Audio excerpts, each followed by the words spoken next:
அச்சு முறுக்கு கேட்டு என்கிட்ட சண்டை போடுது. பிஸ்கட் கொடுத்தேன்.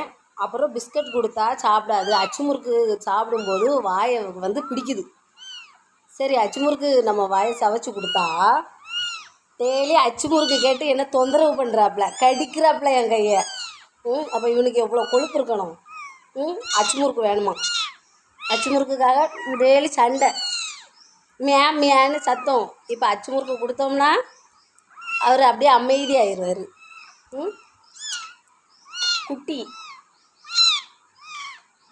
குட்டி குட்டி என்ன வறுத்து வருது.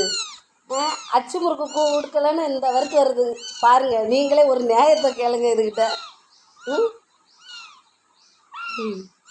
என்ன